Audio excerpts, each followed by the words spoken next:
On this podcast, we talk often about life, loss, and what truly matters. And part of that is taking care of the life we've been given. Did you know that cardiovascular disease and stroke are two of the leading causes of death in the U.S.? Yet 80% of these can actually be prevented. That's why I've partnered with Lifeline Screening. They offer a package of 4 quick, painless screenings for just $159. It's one appointment at one of over 14,000 locations across the country.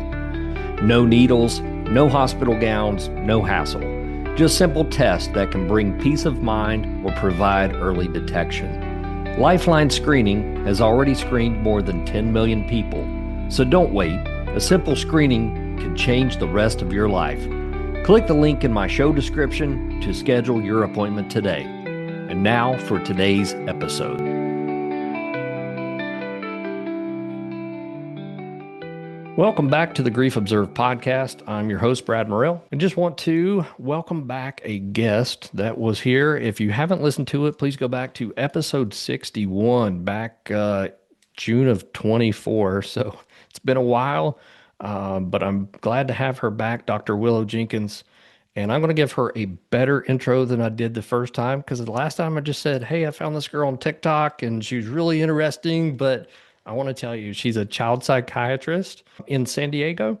I'll let her tell you a little bit more, but I just felt like I did it an injustice the last time when I just said, hey, there's a psychiatrist on TikTok and here she is and let's talk to her. So anyway, Dr. Willough, thanks for joining me again. Oh, thank you for having me. I'm so happy to be back and no apologies needed. Being a psychiatrist on TikTok is amazing. I love doing that. And Yeah. yes, I also I do see patients and have a clinical practice and do work for a university here in California. So do a lot of research and academic work too. So I pop up in lots of places, but I'm so happy to pop up back here with you. Yeah, it's really great. I like catching up with people. I've only had a couple of people come on for a second time, so this is really great for me. In fact, I did not share this with you before we started, but I will state that you are ranked in the top 5 episodes of the Grief Observed podcast. So, Whoa, so thank you. Yeah, it's the pressure is on. right. We're going for number one on this one. Oh, that's amazing. I didn't know that. Well, Yeah. congratulations to you. I mean, that's just a testament to to the work you put out. No, I really enjoy it. I love all my guests, and this is a treat, but it's going to be a little bit of a different episode because it seems a little more personal this time with you being here. Last time we kind of kicked around lots of themes, and we brought in some grief and talked about a lot of things in psychiatry with children. But this time, like I stated, it's a little more personal because you've lost 2 people, 2 very important people in your life since the last time we spoke. Yes, that's true. And it's so interesting being in the other side because normally I'm the one asking the questions. So I get to be the one talking from a more personal place today, which is really fun for me. Yes, I lost my mother and one of my dearest friends within, gosh, 5 months of each other at the beginning of this year. And that's actually something that not a lot of people know. So this might be the first time that people realize that actually that's been going on in the background for me this year while I've been doing a bunch of other things. So Wow. it will be interesting, yes. Because grief is a hard thing sometimes to talk about publicly, right? So It is, and I hate to be the one that exposes this for you, but I really appreciate your courage in coming on and being able to talk about these things, and you were talking about how it's different sitting in the other seat. And I'm not ashamed to say that I went and sought counseling again this past year. And, we all need somebody to talk to. Not that this is a counseling session by any means, but we all need our story heard by another. We also, I think, need unbiased thought processes from other people. So here I am, and I want to hear your personal story. yeah, No, I would be so lucky to have you as a counselor. You're amazing. Oh, But thank no, this you. isn't a counseling session. Yeah, I should use this as advertisement, but of course, right now I'm so full, I can't have any other people. But I'll start like, who passed away first, your mother or your friend? My mom passed away in January of 2025, just after the holidays. I'm Mm, originally from Canada, so she was in the hospital up in Canada when that happened. And then a whole lot of, gosh, when a parent dies, there's so much that goes on with that. And then, unfortunately, very shortly after, my good friend Michelle died as well. And dealing with those two deaths that were different, but of course there's similarities, in such close proximity was just a lot. It's a lot to process, and at the same time trying to keep everything else in life going. Uh, it was definitely a lot, as a way to put it. yeah, and you're right. Things don't stop in life. Bills need to be paid, children need to be fed, yards need to be mowed. Mhm. There's the things in life, it just never quits. And the older I get, the more I feel like it truly just keeps speeding up. And um, I got back from vacation last week, went to work for 3 days, and I'm telling you, yesterday was my first day off, and I had more planned and even fun things. Like I had a massage yesterday in the middle of the day, but I don't Amazing. feel like I could relax fully because I had all these other things and little fires that pop up, Mhm. and it does not slow down. No, it doesn't. This is truth. Grief doesn't take a holiday, it's like you would love to be able to punch pause on grief and state, I'll deal with this later. Now, a lot of people try that, and I've always said that if you don't pay for grief when it's here in the beginning, you're going to pay later with interest. Mm, I think that's wise words. Yes. And I think, like, also, in my experience through dealing with grief before, earlier in my life, and then also just like in the work I do, I think that was also a priority, is to really make sure that I'm processing and not pushing things away and taking the time. And um, both my mom and my friend Michelle, they're both were died in Canada, so it required a lot of travel, and a lot of other Hmm. things, and really prioritizing being there for funerals, and all of the things that go along with it. So I think that's wise, and it's hard in the moment, especially when there is all the other pressing, you know, things, whether it be a child tugging at you or not, to really be like, no, I need to take the time to deal with this right now and not put Hmm. it off.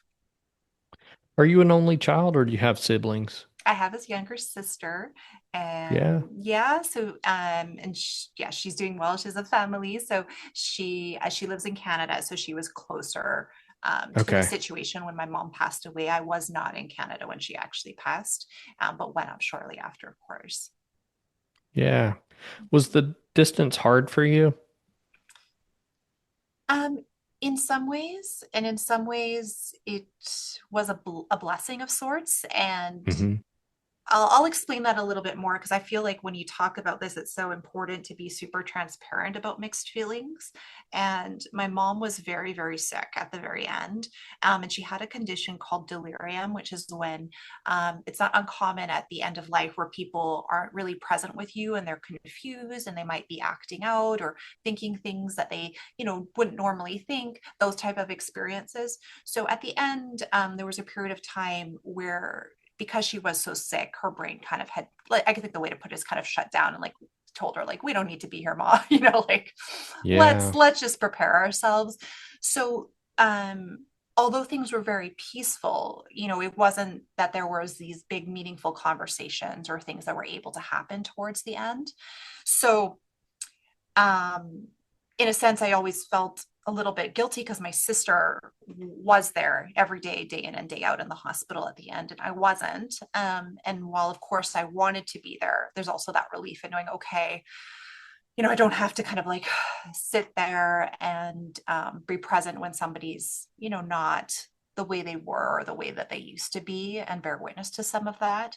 And even with all of my skills, I think I still need to recognize that there were some of those thoughts and just like, okay, at least, I do get a break. I get to be fully away from this experience, whereas other people were really there 24 hours a day, fully in it.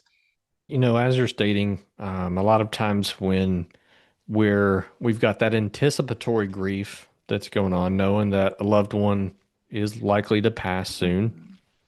But there's also the ambiguous part of this, the ambiguous grief that states mom's not who she used to be, Mhm. like you were talking about with the delirium. Yeah.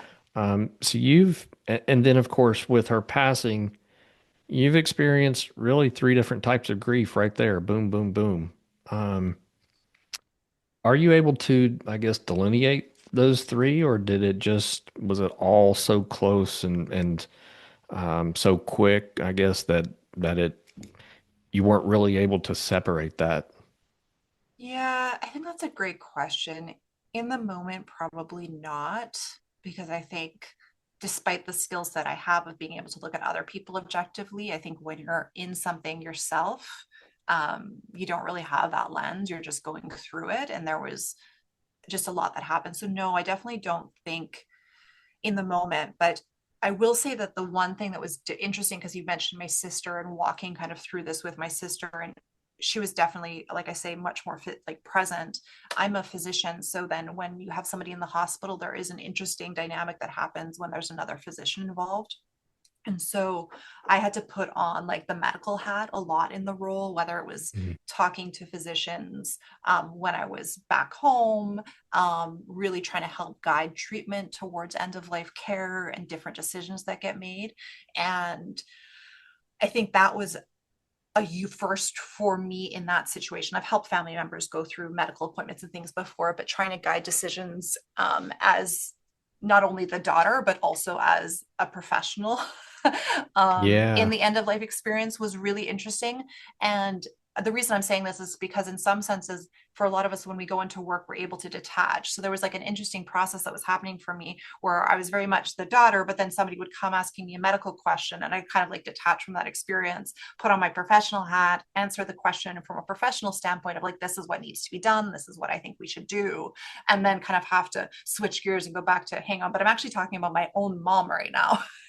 And that was Yeah. really interesting because sometimes, of course, you would do it, but then there's also that feeling of, gosh, like, why am I in this position? Like, this feels unfair. Like, I shouldn't be having to make some of these decisions. But of course, I'd never be anywhere else. I don't know if that makes sense what I'm saying. Like, you have a lot of different feelings can be true at the same time. I think when you're dealing with grief and loss is like, I guess what I'm trying to say. And I just want to own like all of the mixed feelings I had in these situations.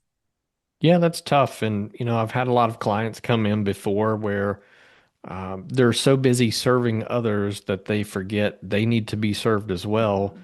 And I would imagine there were times where you wanted to be weak as opposed to taking charge or Mm-hmm. trying to um, find out better care for your mom.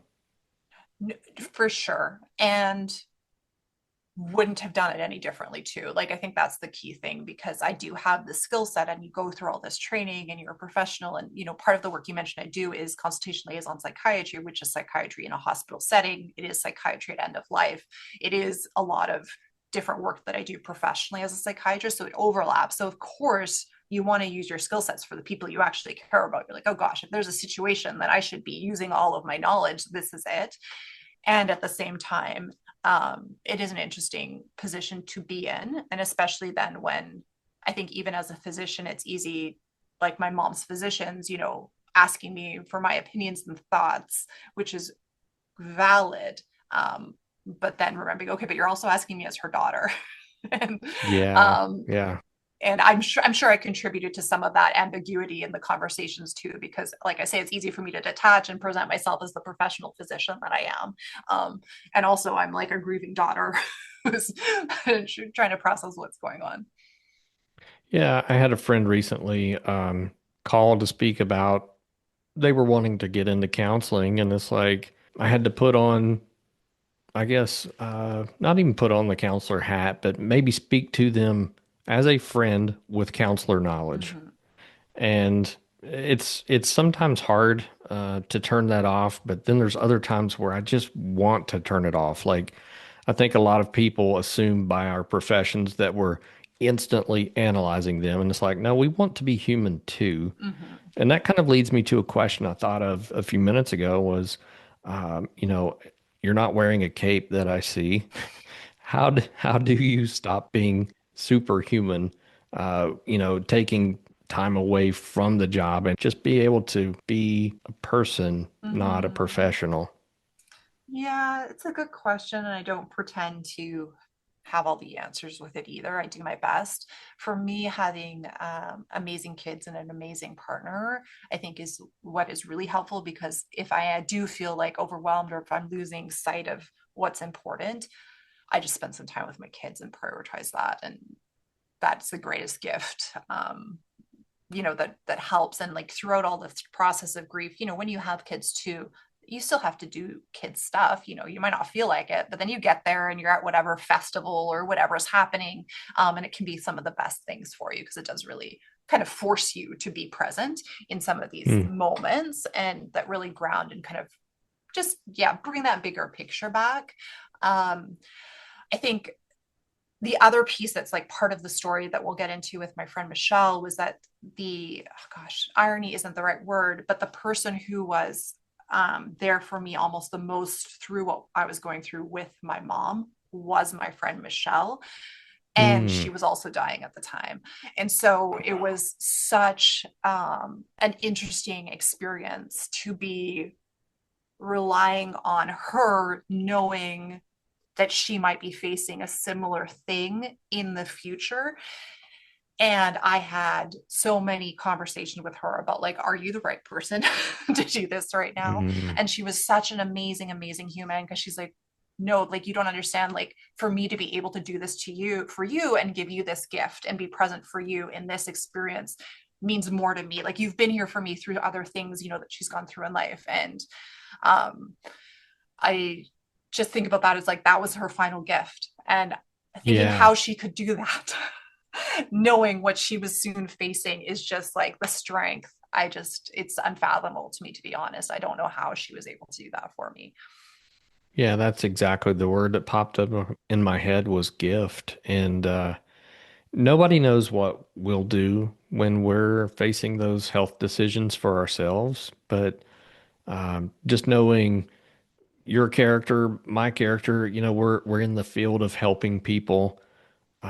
Certainly, if I were in that position, that's what I hope that I would be able to do. Be strong enough to state, maybe you should do this based off of information that I know about my own health.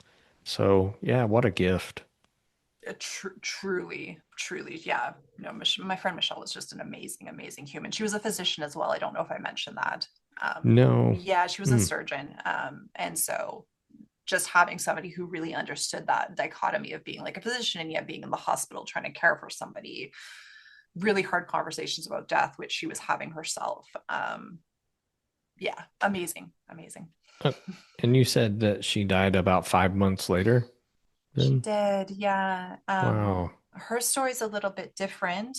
She had a cancer diagnosis, and I might get it wrong, so I feel badly because I know her family may listen, so I don't want to get the story wrong. But it was 2 or 3 years prior, and the diagnosis at the time was presented as a pretty dire diagnosis in the order of thinking, gosh, at the time when she was diagnosed, like there wasn't going to be very much time, and what that was going to be was always very uncertain. And she made it longer than was expected at the initial Hmm. diagnosis, is fair to say. But we always kind of, or at least maybe I should speak for myself, I always knew that it wasn't going to be something that there was a recovery from. And so, for my experience as being her friend, that was really an interesting thing to navigate for such a period of time, kind of trying to understand how things were going, where she was at mentally, what they were doing, and decisions that were being made. Yeah, that was yeah. Yeah, I'm certain that was difficult for you and the family. And cancer is such a weird thing, and I've had so many people come on here that's talked about cancer. I see so many people in social media talking about losing someone to cancer. It's like one of those things that we just, I don't know, even as much research as we've put into it over the years, it's just something that's not figured out. And there's so many variances in prognosis, I guess, for people. And sometimes you're told you have 6 months and you see people live 10 years. And Hmm. sometimes it's the reverse of that. And it's just, I think if you look at fearful words in our vocabulary, cancer is probably right next to death, right? Because it's so uncertain. I just wonder why we can't get a better handle on cancer. And maybe that's unfair because I do believe over the years certain things have gotten better. Oh, I think so. I think like some of the treatments that they have and some of the new breakthroughs that they've had for different types of cancers, because cancer's a term that encompasses so many different types of Oh things. yeah. Truly, there are some amazing breakthroughs being happened, and some cancers that would have been, so-called death sentences certainly are not anymore and are being managed more like chronic conditions. So uh, it is amazing what's happening. And it is still an incredibly scary thing to hear Yeah. that somebody is going through and understanding what that's going to mean, and try to find, like you said, with all everybody has a story, everyone has an opinion, and everybody has some type of advice that they want to give somebody. I think if they have a cancer diagnosis, and some of it can be helpful, and I think some of it can be terribly unhelpful for the person going through it, and navigating that is in its it's just a whole thing, because like you said, everyone knows the term, everybody knows somebody. So Yeah. Um, Maybe this is something that you would prefer not to speak about, and that's totally fine. But I'm curious of how your mother and Michelle may have handled those diagnoses early on versus later. yeah, and I will say, like, I just want to be careful. I'm speaking from my perspective. I don't want to, Absolutely. and I know that's obvious, but just because these stories that I'm talking about affect a lot of other people, I just want to be careful. This is my perspective of it. For my mom, it was interesting because she'd had a diagnosis of a lung cancer about 7 or 8 years prior to when she died of a different type of cancer. She died of a bladder cancer, which is related to lung cancer. There is some connections there. So it wasn't like two separate things, I should say. And her way of approaching it was probably more like what you'd expect of somebody that was a little bit older, a little bit more Mm. avoidant, a little bit um, not in the mode of like preparing or really facing it. And I say that with no fault. I think we're also different in what we can handle and how we can Oh approach yeah. things. Um, and so even towards like the end, when she was had moments where she was lucid, it wasn't really a topic she wanted to talk about head on. And Mm. I say that like that's so fair, and I never pretend to know exactly what I would want in those situations. That's right. um as opposed to my friend Michelle, who, from my perspective, because of conversations I had with her, was much more willing to face that directly, to talk about it, to prepare Mm. for it, to really think things through. And I think for her, her probably biggest driving factor, because I can't imagine that was easy at all. Like, I'm sure everybody wants to hide under the covers and pretend it's not happening. I think that would be an incredibly normal reaction. But because she has two young children, or I should say she had two young children, um, she knew that she wanted to do everything she could to set everything up for them. So I think having those two young children really pushed her to say, like, I'm going to face this really head on, I'm going to really address this and really talk about it. And I don't know how it affected them, but I'm hoping that that was in some way helpful. Yeah. Yeah. So let me roll it back to you. Sure. And how did, because that is kind of an unfair question, but I was just curious if people in your life that did pass away, willing to face truly what was going on, or if they struggled with that personally. But to reel it back to you, Mm-hmm. how did you deal with your mom and Michelle first hearing their diagnosis to, I guess, where you are today? Yeah. And they are two different distinct stories, but I think one thing that I think stands out to me for my mom was I was very involved with the actual initial to when the diagnosis was given and received. And there was a period of time where I knew the diagnosis before my family did. And that's a tricky situation to be in.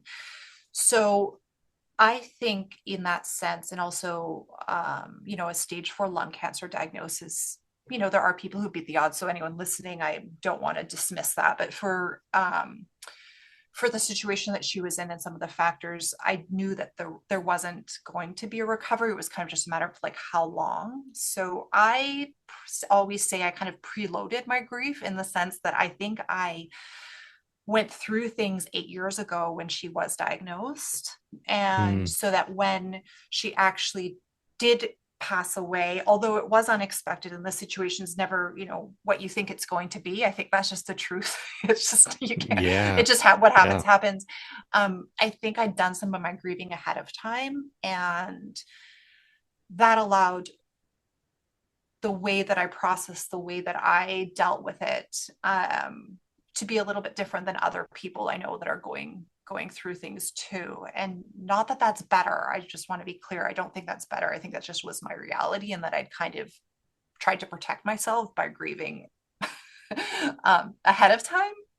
Mm, I don't know. I'm sure other people can relate to that as well. So that's kind of the situation there. And then of course it's terribly sad, and everything that comes after somebody dies in terms of all of just wills and all of the paperwork. Oh my gosh, the paperwork. People do not tell you how much paperwork there is. My poor dad is, still going through all of the paperwork is a way to put it. I'm mm, making light of it, but there's just so much that happens, and so many things that need to be taken care of when it's somebody so close. So you can also lose yourself in that too, I think, in the tasks.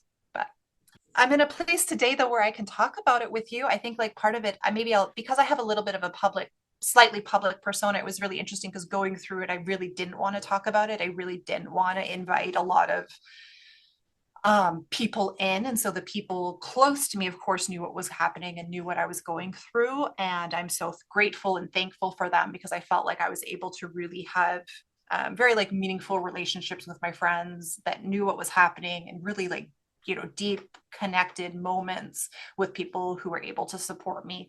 But I kind of chose not to tell everybody, because at the time I just didn't feel like I wanted all the influx of messages. And of course, it's all well meaning and everybody would be coming from the most wonderful place. I just felt like I had to kind of protect myself a little bit, and kept it pretty close to the people who knew what was happening. And I reached out to actually to a lot of older friends who had known my friend Michelle, and we were really able to kind of like connect in those moments. But I did choose to keep it a pretty small, kind of like a small thing. yeah. That's why when you reached out to do the podcast, I was like, I think I can do it now. Like, I think I'm totally comfortable. So in terms of processing, I'm in a place now, 9 months later, where I'm like, yeah, I can definitely talk about this in a more open space. But if you'd asked me to do this, back in February or June, it would have been probably a no. I would have been like, I don't know Yeah. if I can. I'm still trying to put all the pieces back together myself. No, that is completely fair. And it just shows, I guess, how far along you have come in 9 months, Mm-hmm. and that's a great thing. Um, and it's really hard to determine. And of course, I'm sure there's still bad days as well. You'll have a certain trigger. Mm-hmm. You got to think you just were beyond the holiday point. And I always say the holidays are one of those triggers in most people's minds, because if I asked you what you were doing October 17th last year, you probably had no idea. Mm-hmm. But if I asked you what Christmas was like last year or 10 years ago, you can probably tell me. Yeah.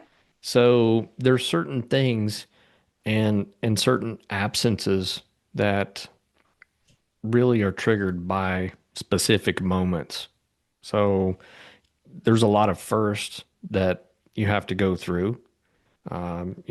First Thanksgiving, first Christmas, first Mm-hmm. birthday without mom. Those are really hard things. Now I'm also speaking, I've never lost a parent.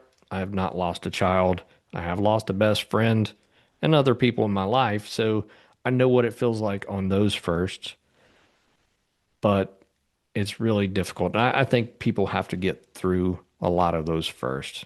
By the time it rolls back around, I think people have more courage, more bravery in facing those holidays and things like that, stating, okay, I've done this before, I can do it again. So, Totally. Yeah, and I'll speak for myself with that too, because, and it might be, and this is probably like more of a me thing I want to acknowledge. Like, holidays, I think you kind of know and you expect them to be difficult. And so there's like a little bit of preparation. And for me, it's the more like unexpected reminders that get me when it's like, you're like something happens and you pick up your phone and, you're like, oh, I'm going to text Michelle. And it's like those are the moments that I think affects me. More than the holidays, but I am a psychiatrist, so I'm good about preparing myself emotionally for things. So like, of course right. Christmas is supposed to be hard, Christmas is supposed to be difficult, but they don't account for like, the time you get the news and you just like want to reach out and that person's not there. And so um it's the unexpected for me that I think catch me off guard a little bit, and then I like catch my breath. I'm like, okay. Those moments where Yeah. you almost forget, you're like, oh, my mind forgot that person wasn't here anymore. Yeah. I've mentioned it before on this podcast, but there's a song from, shoot, Cole Swindle that it's called Dad's Old Number. Mm. And I still have my dad, but when I listen to that song, I get choked up because I'm like, one day, if time has its way, chronologically, my dad should pass before me. And if I have to play that song, oh my gosh, it's going to kill me because he's talking about, picking up the phone. He basically calls this woman who now has his dad's phone number. No. And he's like, I'm sorry, ma'am, but the man that used to have this number could fix anything. And I'd call him, when the Atlanta Braves won or when the truck broke down. And it's a really cool song. And it chokes me up every time I hear it. It's like, wow, you do expect to call somebody and hear that voice on the line. I've known people that's kept other people's phone lines on with their voicemail for others to call and just hear that for a couple of years. Yeah. And it sounds odd, but it's still a way that people can connect whenever they just need to hear that voice one more time. It's really Yeah, hard. that's so hard. And I think it's like you said too, like things that might seem odd to somebody who's not experienced it. Like if you've gone through it, you're like, no, that sounds pretty normal. Like, or like, you talk to people all day about this stuff. You're like, nope, that sounds like a pretty typical thing. Like it doesn't logically make a lot of sense, but emotionally it totally does. And not being hard on Yeah. yourself. Sometimes there's pressures I think you put on yourself with time, like things like that. Like, oh, you should have turned off a phone like within, I don't know, whatever time frame. And then no, but honestly, if it's not a financial issue and you keep it going, I don't know. Who's to say? Who's to judge? It's bringing you some comfort. I think that's fine. Yeah, yeah. The one thing that I've struggled with lately, and I've brought this out on a recent podcast, and I want to do uh, more conversations on this, so I'm going to throw it out to you. You said you like organic conversation. Well, here we go. You ready? Let's do it. Okay, so one of the latest and greatest, I use that term very loosely, but I'll say one of the latest and greatest things in the world of grief right now is AI recreations of the dead. I'm going to tell you where I stand and then Okay. I'll open it up to you, but to me, I don't like it. And from everything that I've researched, you can upload emails, text messages, you can bring people onto a loved one's Facebook page or in social media, and it tries, and I'll say its very best to recreate the persona of the person you lost, and then you continue on that conversation. To me, where I stand, I feel like that delays the grieving process. It does not allow people to, um, I guess, truly face the loss. Mm-hmm. And I'm struggling also ethically. How does, you and I, we're bound to ethics even in death, right? I Mm-hmm. can't disclose any secrets that clients have shared with me after they pass away. And I feel like if somebody wants to sign off on this before they pass away and say, yes, have a recreation of me and continue on simulated conversations, and I definitely want to use that word. I don't know. I just really struggle with this, and I'm seeing it more and more and more. And there's a lot of companies that are popping up Mhm. offering these services to people to keep conversations going on, with simulated versions of loved ones. You know, Have you seen much of this? I haven't. I haven't. So, of course, like dealing with AI chatbots just in general has been a big topic. Of course, what you're saying makes sense, and I can absolutely understand, like from a business mind, why somebody would want to do that. Sure. I sure have a lot of questions though. Um, and I mean, I mainly work with children, so that's kind of who I immediately think about where it's hard to know what's real and what's not. And I do worry as well, like how that would interfere in the process for like a young child. I think with everything, my immediate reaction is kind of like, oh gosh, that doesn't sound like that would be very healthy, but I'm very open to like thinking things through, and like I'm trying to think like, is there a situation where that might make sense or where that might be comforting for someone? And I'm sure there is, like I'm sure it brings people comfort in that moment, but then like you're thinking about the longer term healing process and I don't know. To bank off of children here, I did see one video online where a child was looking at a version of their dog that had passed away. And the dog's talking back like, "Hey, Johnny, everything's okay, and I can't be with you right now, blah, blah, blah." And the kid's reaction was, "Why is that dog talking?" You know? And it's like, okay, that's very fair. And this kid was probably 5 years old, I would imagine. Mm-hmm. But it's like, oh, I don't know.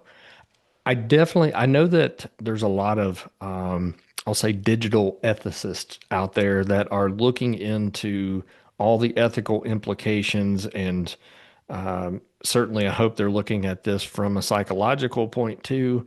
And I'm not stating that my way is the right way. There's probably somebody out there that does feel like this is extremely helpful. Mm-hmm. I just fear there's a blur between reality and fantasy. Yeah, it's so interesting because you're thinking, and one of the things I'd mentioned is that for my friend Michelle, I'd worked with her to create some videos for her kids, um, Hmm.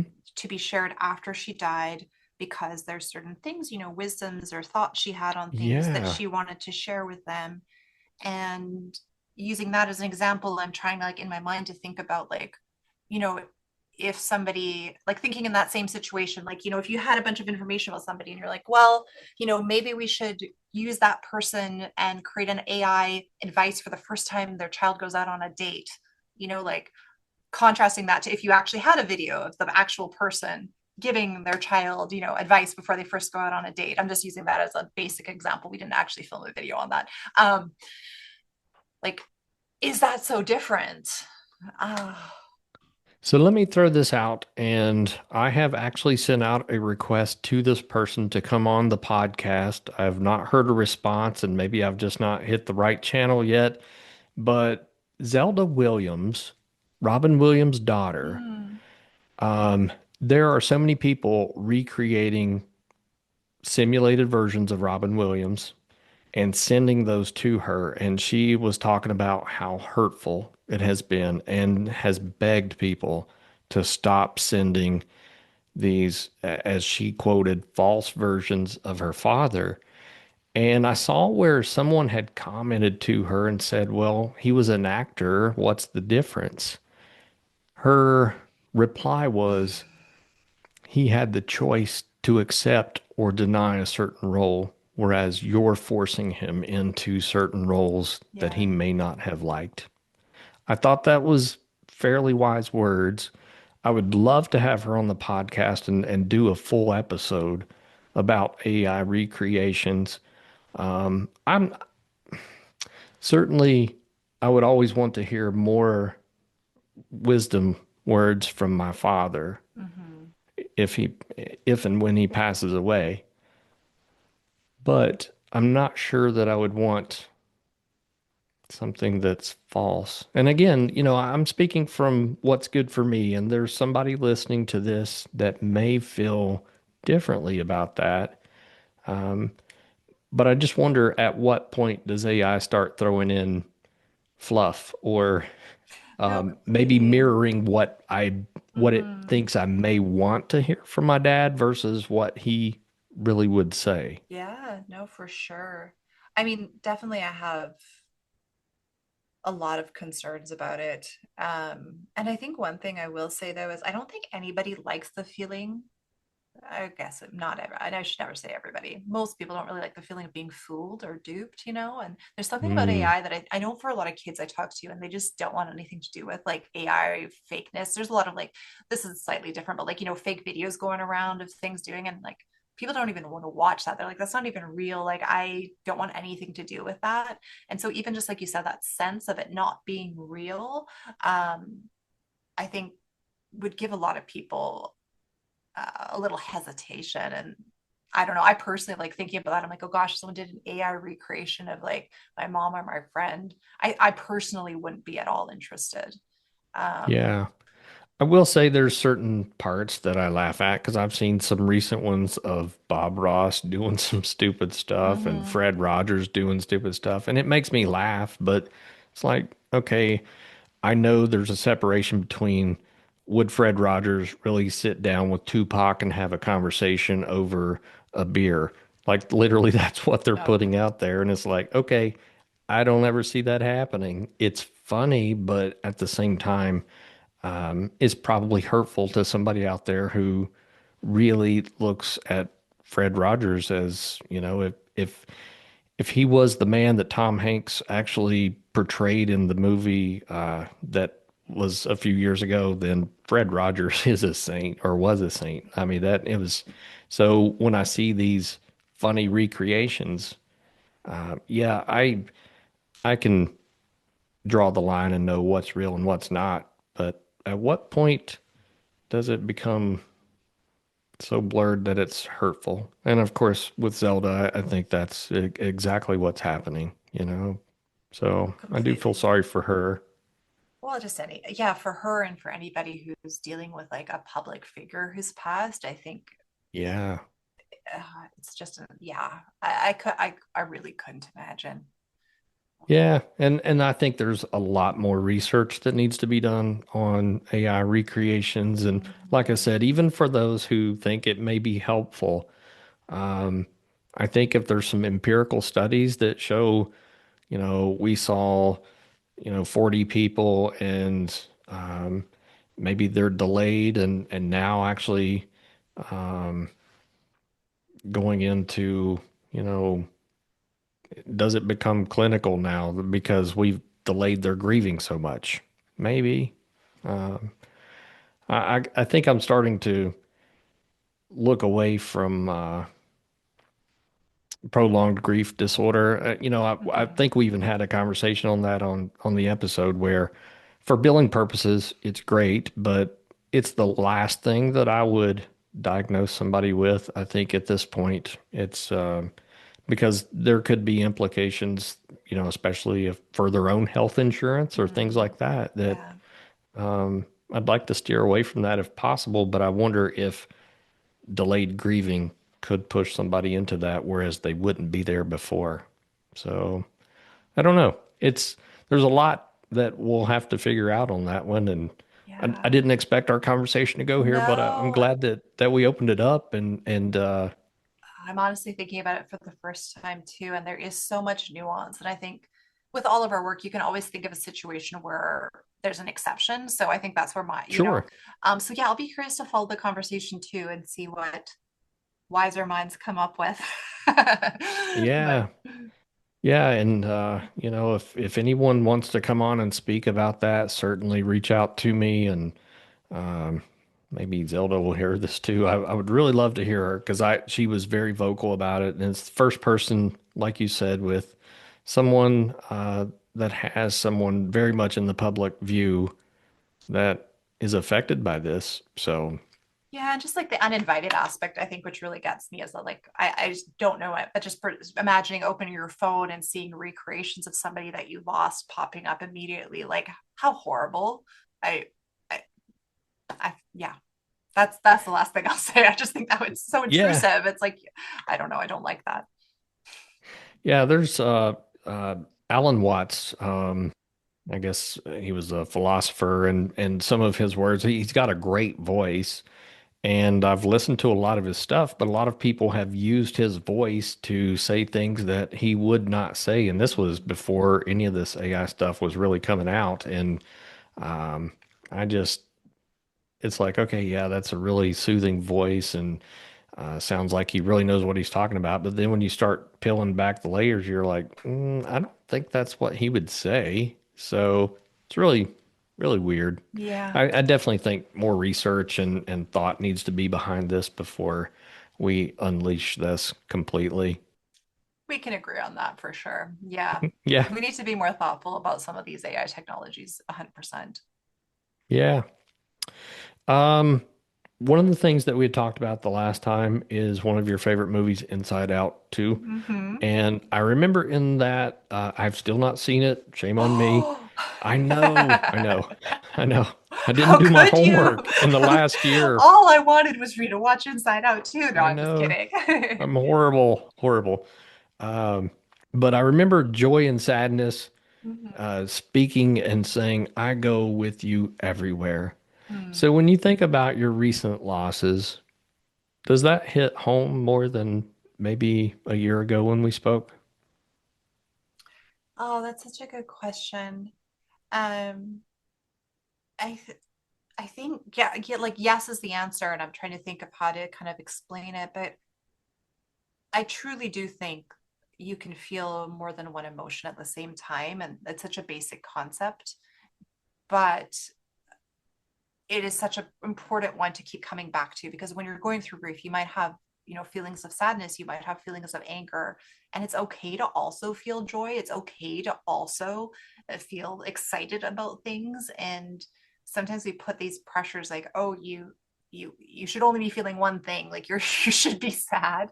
Um, and that's not the case. So I think it is wise words that yes, you can absolutely be joyful and also have sadness too. And I think um for people, gosh, just because of what I work with, I always think of like parents who've lost children and just how Mm, incredibly heartbreaking that is. And they tell me, the sadness is kind of always there, but they still have joy, they still have fun, they still appreciate life, but that's kind of been a constant.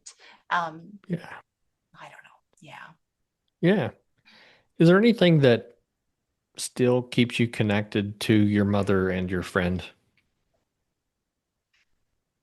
Well, you're coming at me with the good questions. Like yes, through memories, through shared connections, through friendships, through like with my friend Michelle, like her husband and two boys are coming to visit, and so I'll be seeing them, and so you get to stay connected to somebody through the people that are still there and through the amazing memories you have. And so that absolutely is true. And for my mom, through memories and things with my sister and with my dad who's still living. And I this is just such a small point, but my mom loved writing. That was her. Loved Mm, writing, was an excellent writer, like a total wordsmith. These people that just like put together words and they're like magic. And she loved hmm. reading. And so what's really been funny, loosely funny, is that in Sure. since she's passed, I actually now am writing a book myself. And so it's been kind of, Really? yeah, which is like amazing. It's total aside how like good things can happen and bad things can happen at the same time. So I'm in this process of like writing a book, and it is so interesting because, I really just think, gosh, oh, she would have loved this so much. Like she would have, Mm, like, if I'd sent her a page to proofread for me, oh, she would have like loved doing that. And just the fact that like a book was going to be published, there's things like that I'm like, so that experience that I'm having, which is one of, you know, it's so amazing that I'm in this position where I'm getting to write a book. It's just the best. Even though it's sad that my mom's not there, it's a way to stay connected because it's a shared interest that she had, I guess is why I'm telling you all that. Yeah. Yeah, that's awesome. You'll have to tell me more about your book later, but hmm, okay. Maybe that's going to be our third episode We later can down the talk line. about I the don't know. book. Yeah, maybe. Yeah. Um, yeah, 2027, so it's a long way off, but it's a super Oh, exciting wow. thing. But I think Okay. too, like maybe what I'll add to that is that I think what's interesting is the start of my year was so challenging, dealing with two losses back to back. And yet this year has also brought some of the biggest professional moments and some of the biggest career Hmm. moments for me as well. And so, as you get into October, you start thinking end of year, whether you believe in resolutions or not, it's always a time for Sure. reflection. And so, just thinking, gosh, like when I reflect back on this year, I'm like, there was so much and so much extremes, like loss and grief. And then, some really, really amazing moments as well, whether it's like professional moments or even just like, joyful times with my family. We took some amazing vacations and just had some of the best times we've had. And having that all kind of put together, and well, there was 2025. you know, Yeah. it was a mix. It was a mix. Well, I've got one more question before I'll let you close us out with anything else, but I'm curious if your grief experience has changed the way that you connect on social media as well as Mm-hmm. with your clients. Does it make you think differently about grief at all?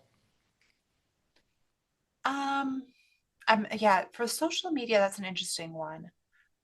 Mm, I don't talk about grief a lot. It's not a main topic. So I'm trying to think like how it's impacted things other than that when somebody shares a loss, which people do, people reach out. Hmm. I'm certainly responsive and try to respond in a way that I would have wanted to be responded to. Yeah. But also recognizing I'm rambling now on you.